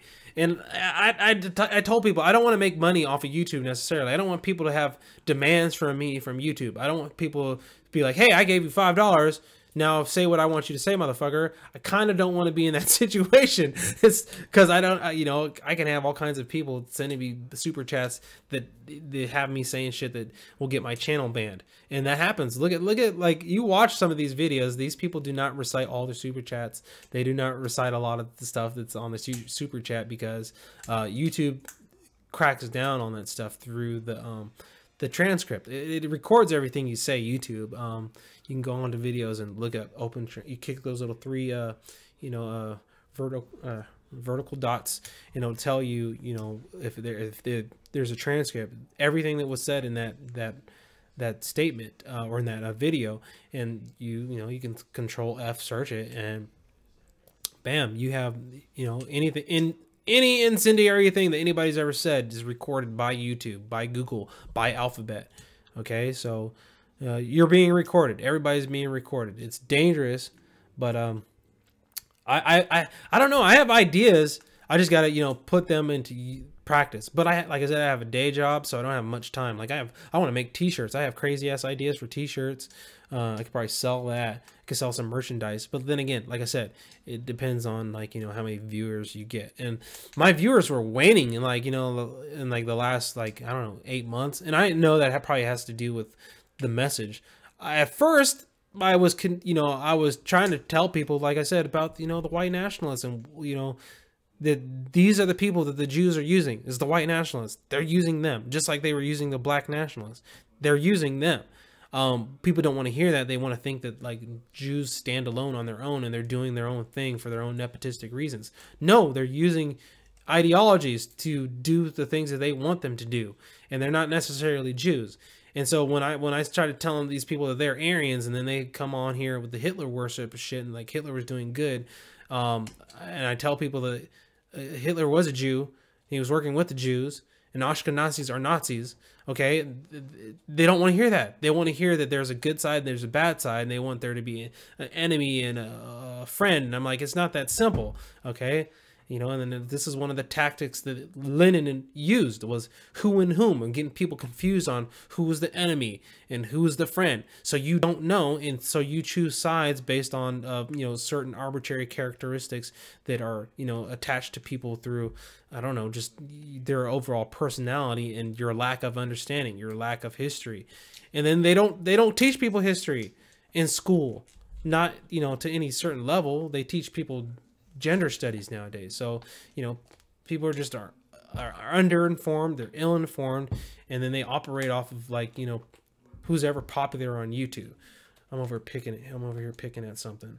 And so, you know, what can I do to get rich, to get popular, to get prominent? I don't know. I've been trolling the shit out of a lot of people on YouTube, but I've been blocked by JF. I've been blocked by Jay Dyer because, you know, I was kind of being a dick in the chat rooms. I was just, you know, shit posting a little bit.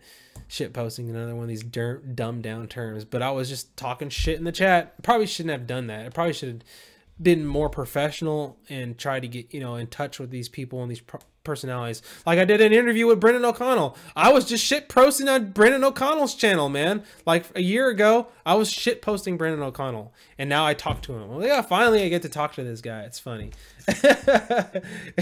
And he's doing great work. I'm glad that, you know, he's, you know, gotten out of, like, the you know, self-destructive stuff and stuff, you know, and you're not talking about killing himself anymore. You know, that's good. Brandon, I wouldn't be as paranoid. He thinks every time something, his computer, like, hiccups, it's because the Talpio people are coming after me. It might be. I don't fucking know. I just, like, I don't know, man. I think you just need to get away from whatever computer that you're fucking using. And I don't know, man. I don't know what's up with that stuff. Good job on Tapio Talk. Thank you. I was a little, like, worried a little bit. I was kind of like hoping that I could remain coherent, you know, because here I could just ramble. But when I'm in a conversation with somebody, I want to, you know, make sure that, you know, my message is coming across clear, because it's more than my own reputation that's at stake here, you know. That's the communitarian way, man. You're not an island unto yourself. You're a part of community. So you don't want to make people look bad in your you know, in your surroundings. And that's kind of like Japanese culture is like that too, you know. You have, if you bring dishonor to yourself, you bring dishonor to your whole family. Seppuku, time to, you know, fall upon your dagger for, you know, disrespecting your family's name. And that sort of communal ideology, I'm against that. I don't, if you fuck up, that's on you, man. Okay, that's on you. but that's what happens in some of these sort of, you know, ancient societies where it's like communally based. Is if you fuck up, you're fucking up for the whole community. You make us all look bad. You know, you're only as strong as the weakest link, and you're obviously the weakest link. Strength in numbers, buddy. Strength in numbers. And I don't want people to think like that, because, you know, it's debilitating. Like, if you're constantly thinking about how, you know, how what you're saying might affect other people, then you're not going to be completely true and honest, because that's groupthink. And there was this video that used to I had to watch in my speech class, and they would teach people about the dangers of groupthink and like how it led to the Challenger explosion. I don't know if that's the reason it led to the Challenger explosion. You can take that up with the flat earthers, but they were saying that groupthink, or, you know, trying to just cater to whoever's the authority in a room, whoever's the alpha male, and going along with the alpha male what led to the problems that, you know, weren't being addressed in certain meetings before the Challenger explosion. There was people that knew that, hey, there was ice formations on the outside of this rocket that might lead to it exploding. There was people that knew that was going to happen, you know, in the 80s in NASA, but they weren't addressed because, you know, the alpha males in the room, the aristocracy in the room, were saying like, hey, no, we're so smart, we're so high and mighty, you know, we got high IQs. There's no way we could have made a mistake. We would have overlooked that mistake. And people kept their mouth zipped. They kept their mouth shut about, you know, problems that they recognized that were, you know, should have been, you know, taken note of on the Challenger. But they didn't speak up.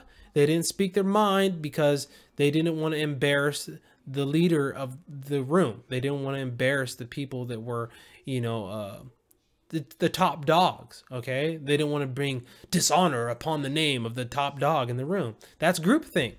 That's communitarian groupthink. That's nepotism.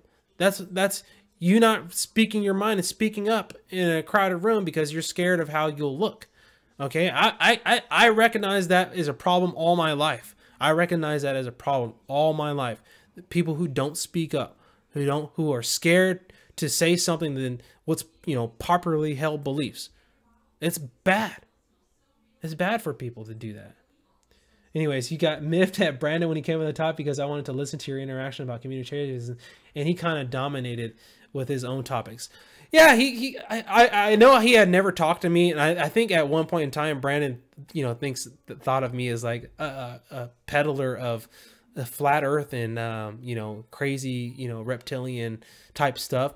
So I don't think he viewed me very positively before, because like I said, I was trolling him back in the day, and so he was probably pissed at me, and so that was our first time to actually talk. But yeah, we could have talked about communitarianism a little more, which is funny is because I already talked about it like the week before, but Joseph he didn't record.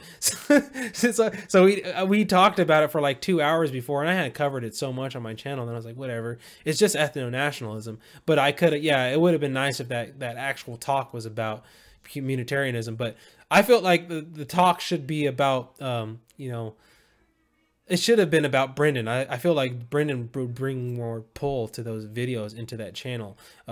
Unfortunately, people go to see Brendan. He's so damn funny.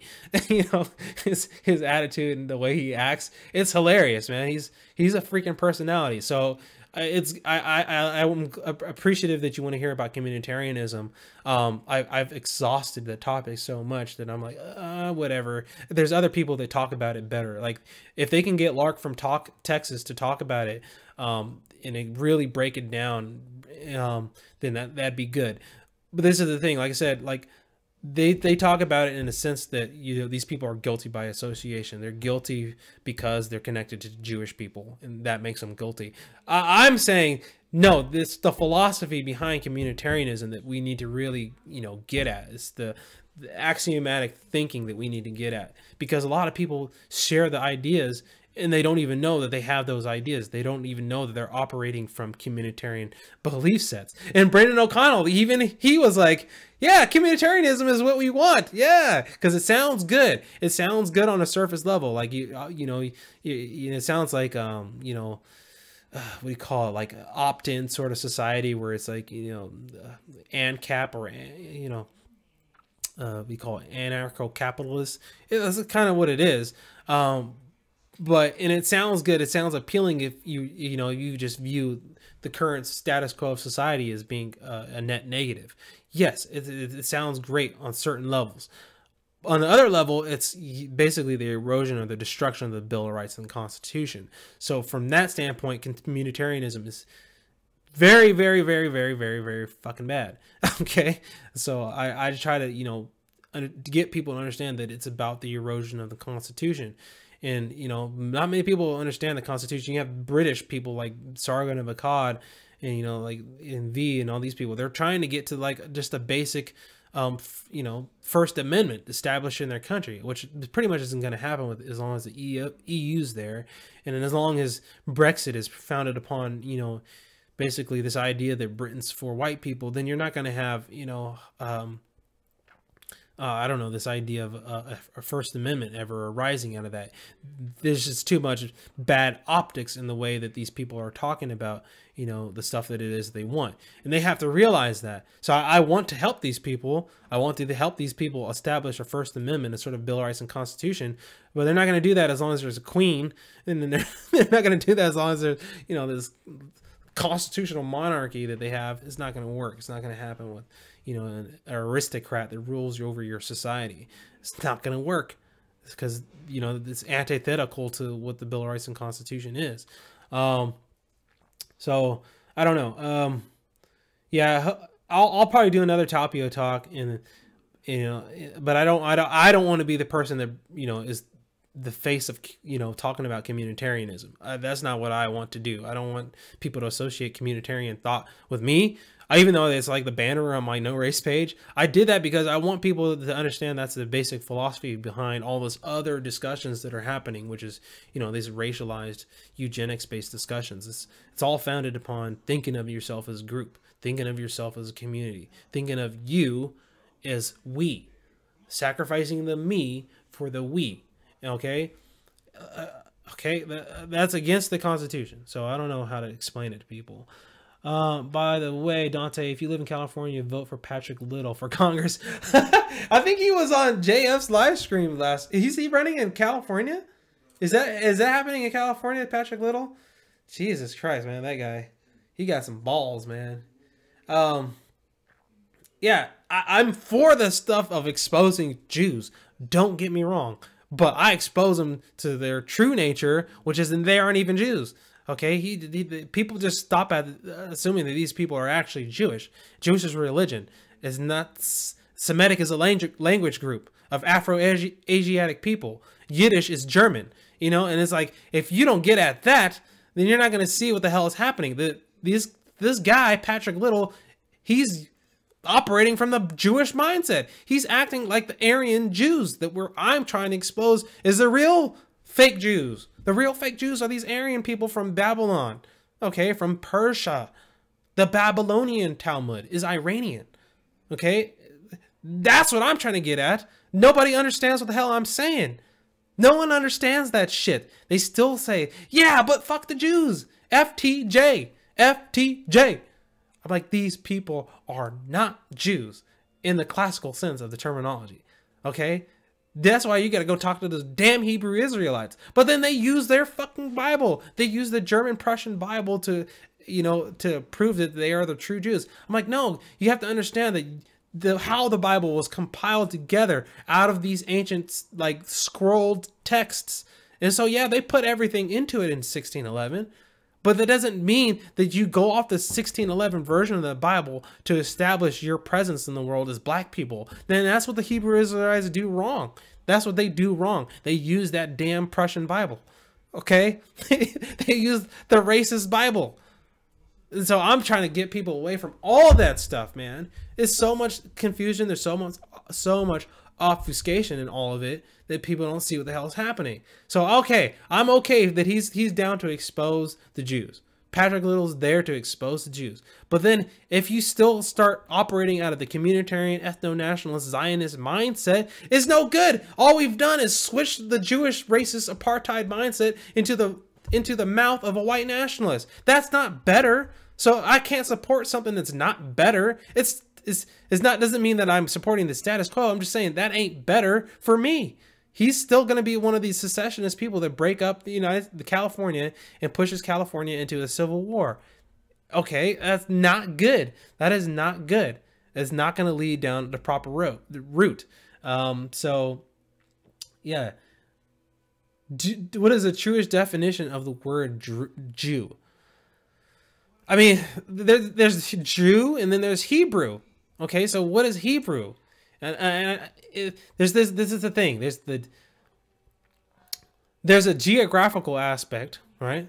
There's this racial aspect or genetic aspect of Jew, and then there's this doctrinal aspect of Jew. Who's a true Jew is the one who is a Jew inwardly, as it says in the Bible. I don't know what verse that is.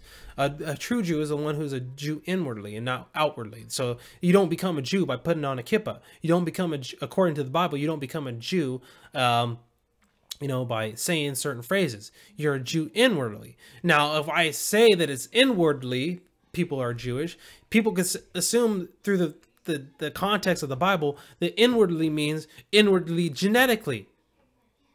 Okay? But this is the thing. Inwardly genetically doesn't mean inwardly as far as the Bible is concerned. I think inwardly means like a sort of a soul. It has to do with your soul. So a Jew is one that is righteous in the soul. They're not inwardly genetically. And so I think it's just a lot of confusion there. So a true Jew, according to the Bible, if I want to take the Bible's definition of what a Jew is, it would be one that's one inwardly, one that's, is chosen inwardly. It's like a child inwardly, that's intelligent inwardly, not genetically, because genetically is still outwardly. That's still thinking in terms of the physical objectivist type of mentality where you're thinking of the world in terms of objective reality. So you're a Jew genetically. I don't think that's what the Bible meant, and I don't think that's how we should interpret the word Jew. But that's how a lot of people want to. Okay, that's how they want to interpret that word inwardly. For me, no, that's still outwardly. Genetics is still outwardly. That's still based in the physical universe. And so when he says inwardly, he's talking about beyond your physical self. Okay, beyond even your egoic self. And I can't pinpoint that in anything, because we're talking about consciousness, following the 10 commandments, following the no hide laws. I mean, you could say what you want to do. This is the thing. So certain people would be like, if you eat this certain food, you do these certain things, then you qualify because you're doing what you're supposed to according to the Torah. As long as you follow the Torah, then you can be a true Jew. And certain other people would be like, well, first of all, you have to be one inwardly, genetically, you have to be black, and then you have to follow the laws too because you're black, and that's how you become a true Jew. Me, I think it's beyond all of that stuff. I really do. I think it's beyond, just externalized things. And so, what can I say, man? What can I say? That's why I say it's about philosophy. To me, a true Jew would be somebody that's enlightened, to tell you the truth. And well, what does that mean to people? It means you stand up straight. You recognize your breathing patterns. You don't slouch. You have a heightened level of awareness. You're just really, truly woke. It doesn't mean you know what's going on in the world. It just means you're like a baby, you're innocent. That would be the truest sense of what a Jew is to me. So I don't know. People putting on the uniform doesn't necessarily mean that's what they are. Okay, to me, you can put on the uniform genetically, but that doesn't necessarily mean what I think it meant in the Bible. And so, that's my own interpretation. You can have whatever interpretation you want. You can take the Bible or whatever, the Torah, literally if you want to. Me, I don't. But I look at it and I read it and I try to understand it, and what it means to me, that's what it means. It means beyond your physical self, you have to be Jewish, or you have to be anointed. You have to have the Spirit. You have to embody it totally. Your totality has to be Jewish, but you can't be it physically. It's not a physical thing.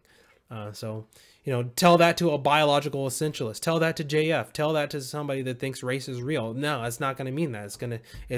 You can only be a Jew genetically. You can only, or you can only be it, by, practicing certain things outwardly. Okay. And, that's not what it is. Couldn't say circumcised. yeah, you gotta have the right cut. You gotta get that right taper right down there. Otherwise you don't qualify, man. She don't qualify. And I don't know. I just like these standards that people have for things. It's crazy. What time is it? I've been on here for 2 hours. I think that's enough. That's good. Been a good talk. Been me rambling. I probably should take a break, but I could talk. I'm telling you, man. I could have a radio show where I just talk for an hour or something. That'll ever happen. Anyways, thanks for joining the show. It's been real. Look out for that Cyrus Trump video. I should have it ready. I should have it ready by the end of today, but I'm gonna have to go through it and make sure that everything makes sense. And so this would be a good precursor to like, you know, that video itself. But yeah, thank you for joining. Peace out, people. Stay positive and love yourself, but not too much. Not too much. Peace out.